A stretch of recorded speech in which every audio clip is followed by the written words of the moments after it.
Hi guys, I'm Lizzie, and in my video today I'm going to be talking about and sharing with you guys about my placenta previa pregnancy and delivery. When I found out I had placenta previa at my 12-week scan, you go away, you get given a booklet that you read and you think, oh, it looks a bit scary. But then, like anyone, you turn to Google. So I was Googling and reading about people's stories, trying to look on YouTube, listen to other people's stories. And I'll be honest, there wasn't that many. So I have been building up the courage to do this video because I have been wanting to share it with you. So I thought, you know what, let's just sit down, let's just share it, because you never know, there might be someone out there that thinks, I'm going to look on YouTube, I've got placenta previa, I want to try and find a reassuring story. And you know what? Mine is different to the other people's I've seen on YouTube. But the main thing is I have got a 7-month-old, very happy, like the happiest baby ever, very happy, very healthy baby. So let's go back to the beginning. So when I went for my 12-week scan, they scanned the baby. Baby was fine, doing all the checks that they do. And then they said, right, let's just check where your placenta is. And as they was looking at the placenta, they kind of went quiet and just kept rescanning and rescanning. And I was looking at the screen, and I don't know. Most of us don't know what we're looking at unless professionals. It just looks all black and grey and white and shadows. But as they weren't really saying anything then, they just kept scanning, I said, is everything okay? Is the baby okay? They said, the baby's fine. It's just your placenta's in a bit of a weird position. We're just going to get a second opinion. So they went out to get another sonographer who came in, and they did an internal to have a check, and then they confirmed it to me. They said your placenta at the minute is bang over your OS, bang over the exit where the baby comes out of. So I said, because I don't know, I said, is that, I'm guessing that's a bad thing, but I don't know why it's a bad thing.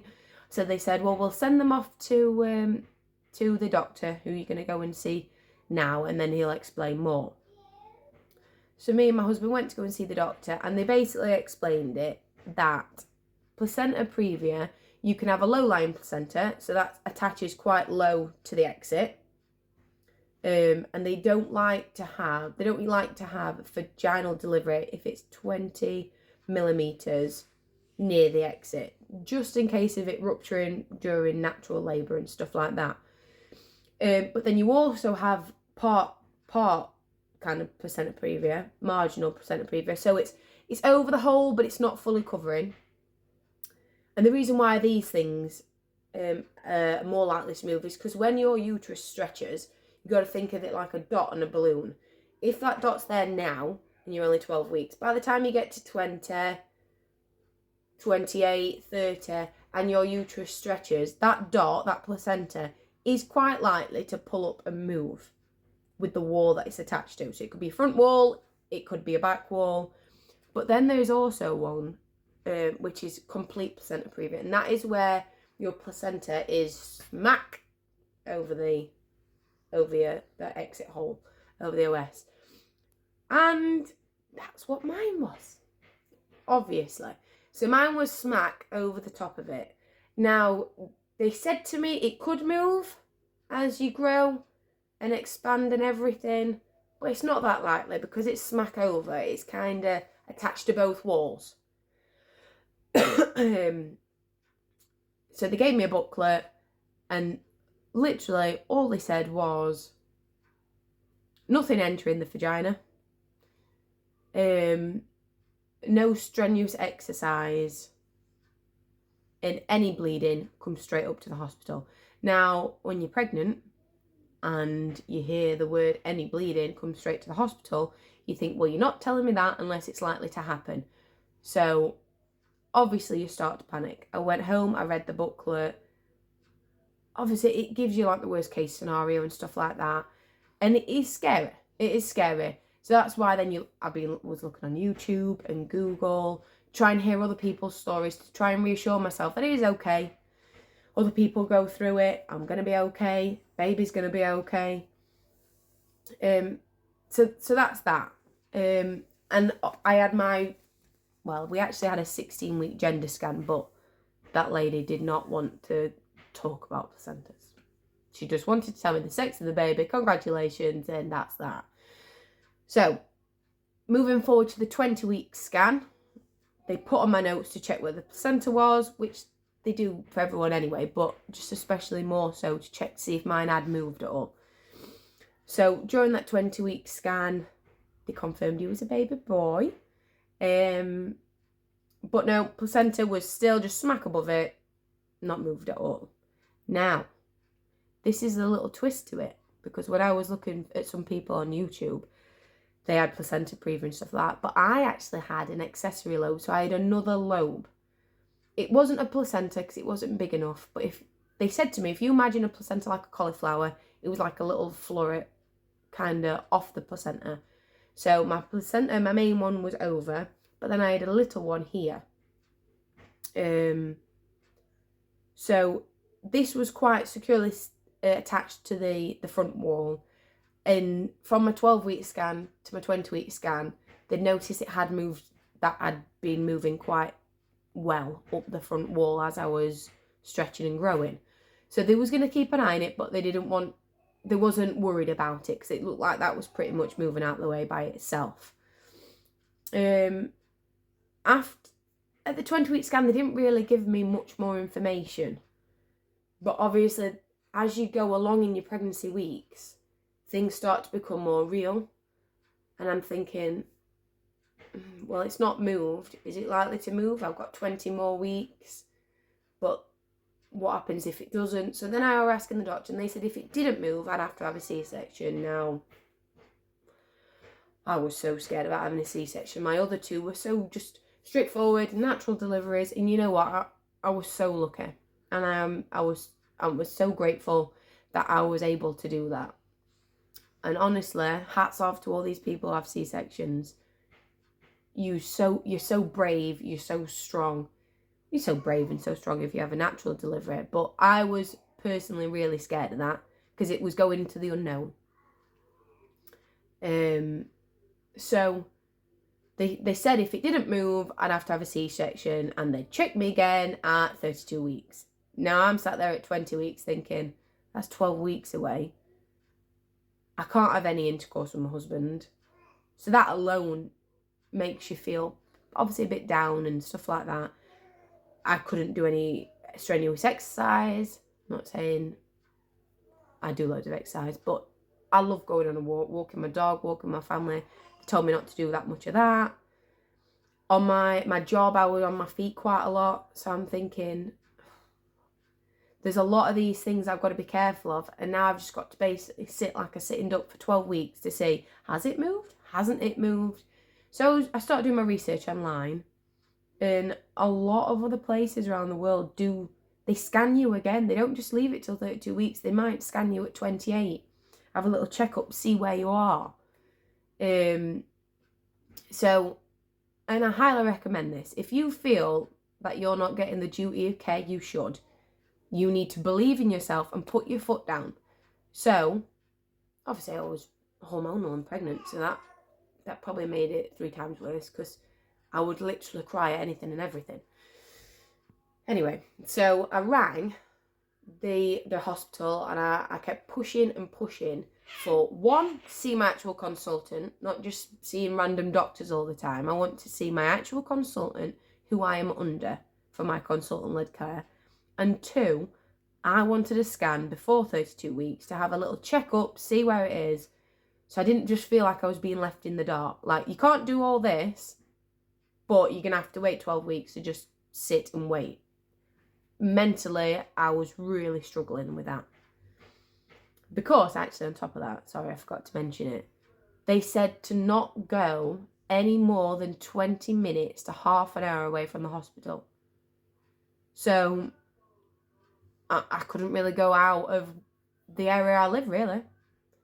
Just in case I got a little bit too far, anything was to happen, I can't get back to the hospital in time. Because with the bleeding, if you was to bleed, depending on how heavy the bleed is and where the bleed's coming from, which you don't know. You start bleeding, you just need to go up and get checked. But the reason why you have to go up so fast and get checked is because depending where that's coming from, that could have serious effect on the baby. Because if that placenta is bleeding and bleeding quite heavily and they can't stop it, that is your baby's blood supply. So the severity of it in that sense is very doing. You need to stay near a hospital, so if you do start bleeding, you can go. Because it's better to get checked and it being, oh, it's just a little bleed, it's fine, but to it, do you know what I mean, being really serious, really serious. So yeah, so I rang and I kept pushing and pushing, and eventually I managed to get a scan at 28 weeks with my consultant. Win! So, 28 weeks, had the scan, still smack above it. At this point, I think I'd kind of stopped getting as emotional about it, because I'll be honest, it's not getting you anywhere. If it's not moving, it's not moving. You need to know what the next steps are and how you're going to face it. What's the solutions? What's the plan? I love a good plan. So after that 28-week scan, I saw my consultant and she was brilliant. Unlike the other doctors, that didn't really fill me with much confidence that they knew what they was on about or if they've experienced it before. She was fantastic. She was like, I'll be honest with you, if it's fully covering, I can't see it moving at all. We will rescan you at 32 weeks, but if it's not moved by 32 weeks, we will book you in for a C-section. C-section, you're looking between 36 to 38 weeks.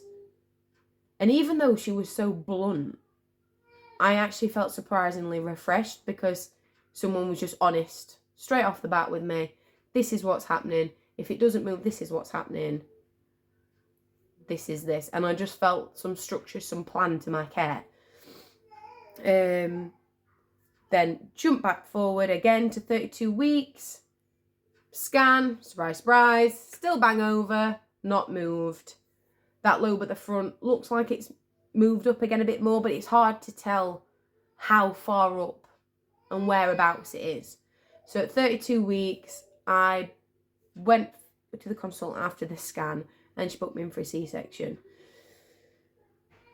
Now, that made it feel more real, and I did have a little cry afterwards because she filled in all the paperwork, I had to sign it, stuff like that. She was giving me the run through of, you need to not drink from this time and get into the hospital at this time and stuff like that.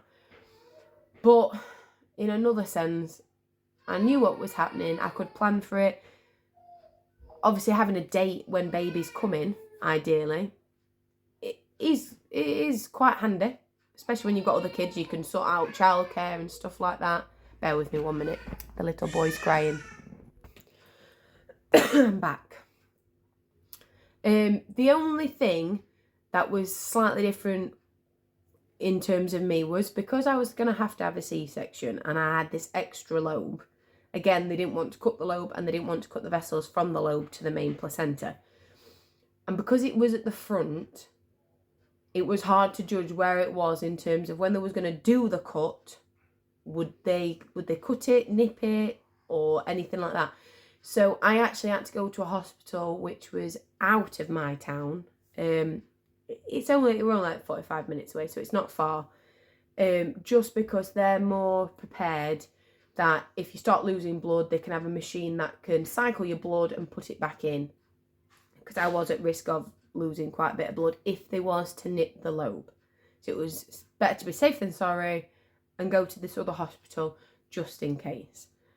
And we decided to deliver at 37 bang on, because they said if I was to deliver any earlier than 37, then they will give the baby, they'll give me steroids for the baby's lungs. If it's after 37, it's mine and my husband's choice whether we want to have the steroid injections. Now, I didn't really know anything about them. All I kind of got told was they help the lungs develop quicker, because obviously when you have a natural birth and the baby gets pushed through the canal, it kind of squeezes the lungs so it can squeeze any of that liquid out. stickiness that's in the lungs, it can squeeze it out. Whereas when you have a C-section, that obviously doesn't happen. So these steroid injections, especially with giving birth to a baby at 37, earlier than term, it just helps them along a bit. Now, apparently, there's like a little study now that's come out that if your baby has steroid injections, there's a very small % chance they can have some sort of mental kind of effect when they're older, in terms of like autism and stuff like that. But it's a very new kind of research which has come out. 1 second, he's crying again. I'm back with the baby, with little Tommy. Where did I get up to?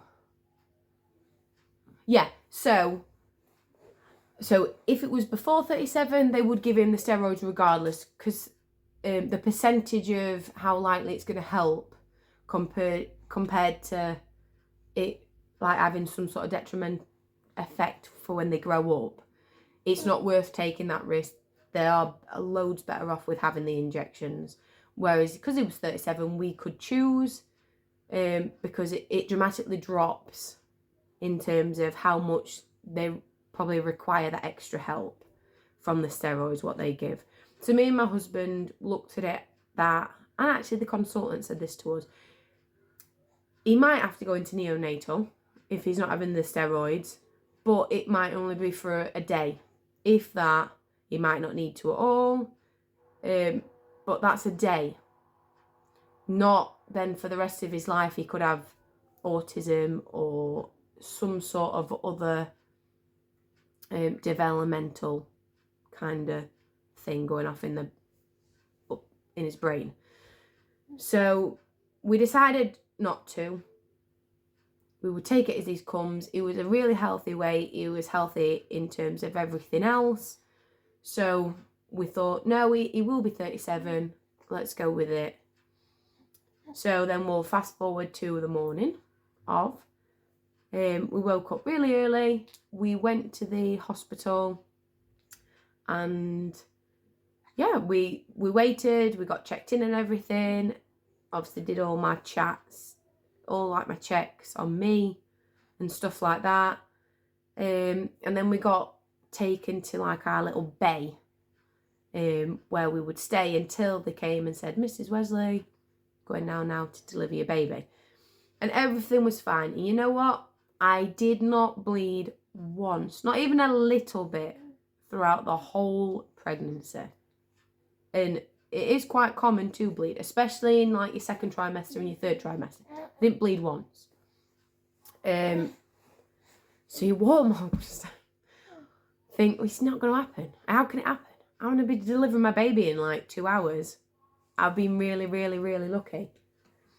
And I was sat on the bed, just sorting out my stuff into the little side drawer, quite calm about the C-section and everything. And then as I stood up, I felt a gush. And I said to Tom, my husband, oh, I think my waters have broke. Completely oblivious to my waters kind of can't break because my placenta's bang over. And I remember it clear as day. He just said, Lizzie, that's not water. And just then, literally, my heart sank. I was like, oh no. Oh no. This is not meant to happen now. I'm meant to go down and deliver him in just in an hour's time, literally in an hour's time.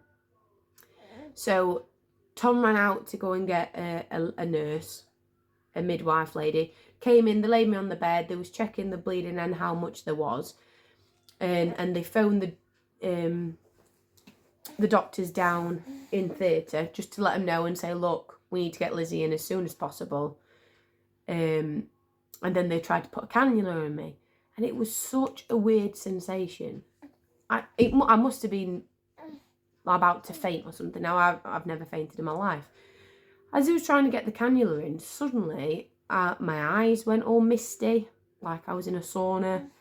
I could not hear anything. It's like I was doing this and I could not hear anything. And I was suddenly just so thirsty. Now, that was probably a mixture of... obviously, I've not eaten or drank anything since 6 o'clock in the morning, and now we're looking at midday, and I'm pregnant. As well as probably the nerves, as well as I'm not a fan of needles. And they was trying to put it in my hand, and your hands are really thin, so ugh. Probably a mixture of all that. But I could feel my eyes shutting like I was gonna just pass out for a minute. But then I came back round and I was fine. Scared the living daylights out of Tom. Because he was like, what is happening? Is she okay? But then they checked Tommy's heart rate, and that had dropped. And literally all I remember was him saying, the baby is having cardiac kind of issues. They pressed the red buzzer, and such a loud siren went off. Suddenly, everybody rushed into my bay. They told me to lay on my left side, and they just uncoupled me from the wall, and they just wheeled me straight down to theatre. Now, honestly, hats off to the protocol that they have when they press that buzzer. About 10 people must have rushed into the bay. There was people holding open the doors, holding open the lift to try and get me into theatre as soon as possible. Now, I can't really remember much what was being said. I heard someone saying she might have to get put to sleep. But I was literally just laid on my side. I didn't think I'd get emotional 7 months later because everything's fine. I just remember rubbing my belly saying, just 2 more minutes, Tommy, just 2 more minutes. Hang on, just 2 more minutes. So as they was wheeling me into the theatre, I heard someone say to Tom, you're just going to have to sit there. You can't come in, you're going to have to sit there. And they wheeled me into theatre, they checked Tommy's heart rate again, and as my bleeding seemed to have stopped a bit, and his heart rate went back up. So they said, we will try and do the epidural, and so she can be awake while it happens.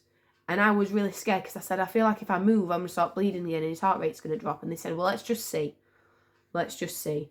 So they did the epidural, laid me back down. Tommy's heart rate seemed to be okay. So they said, right, we'll start. Let's bring in Tom. Tom came in and he said he was absolutely petrified.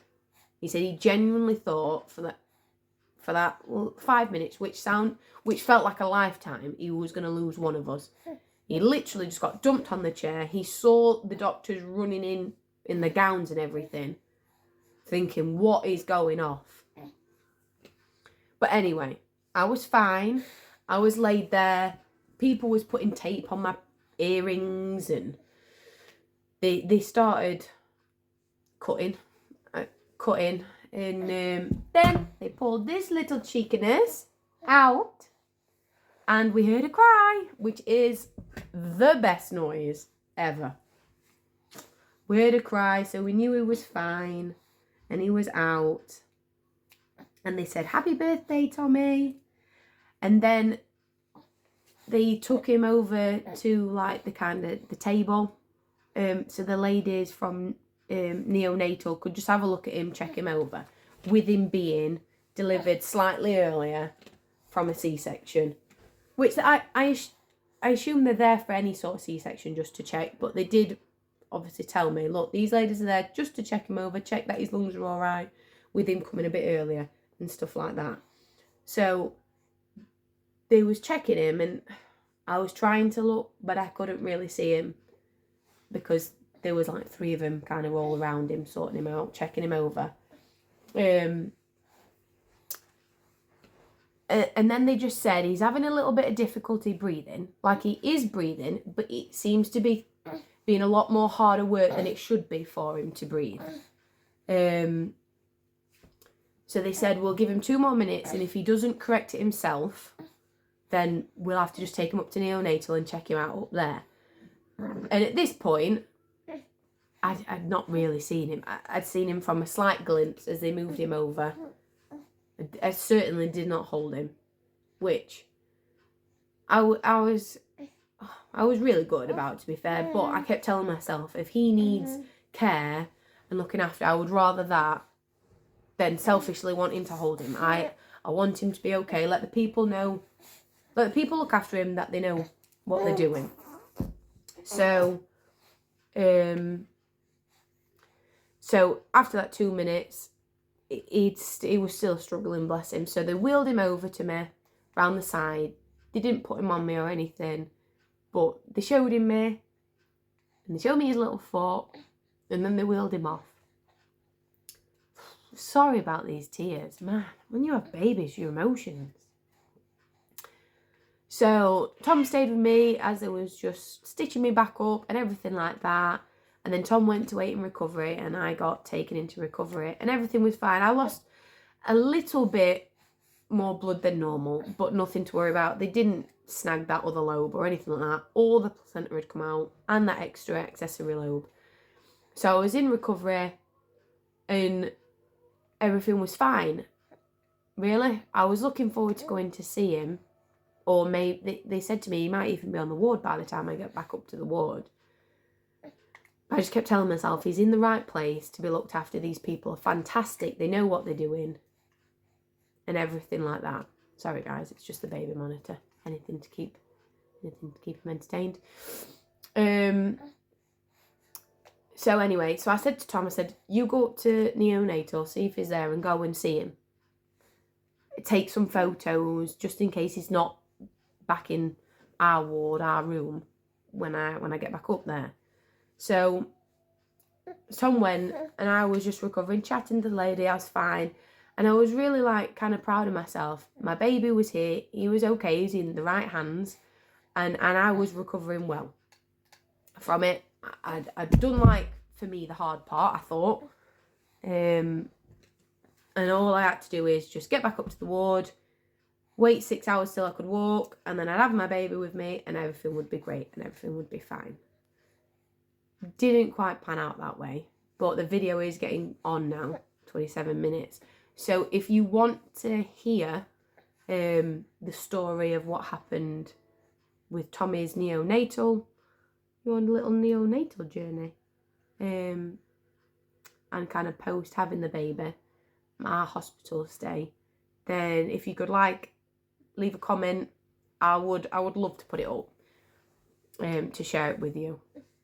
But the main thing is to remember, this little chunky monkey is very happy and very healthy.